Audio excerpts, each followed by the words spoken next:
হামিদা করে নাম, উনি আমাদের এলাকায় অবস্থান নিয়েছেন এবং ওখান থেকে আওয়ামী লীগের যত সন্ত্রাসী কার্যক্রম এগুলোর অর্থায়ন সহযোগিতা করে ওখান থেকে। এটা আমরা তাৎক্ষণিক প্রশাসনকে জানাই।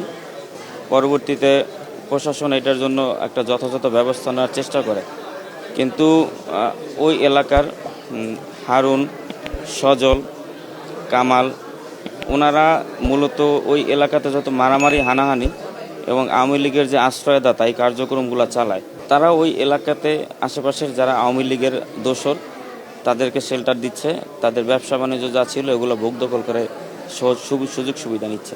আমাদের সাথে পুলিশ গেছে, আমরা তো আর ওখানে লোক নিয়ে মব ক্রিয়েট করব না। তো যখন বললাম, এর মধ্যে ও কারে কারে ফোন দিল, সাথে সাথে 20 থেকে 25টা বাইক আসছে, প্রতিটা বাইকে 2 জন করে। বাইকটা থামানোর পরে বলতেছে ওরে ধর। আমি ছিলাম, আর রানা ভাই ছিল, যে সংগঠক, সহ সংগঠক, প্লাস শাহালি থানার প্রধান সমন্বয়কারী। তো আমাদের যখন আমার উপরে 30 থেকে 40 জন অ্যাটাক করে, ওরা ইচ্ছা মতো পুরো আমার মাথাটা ঘুষাইছে। পরে আমার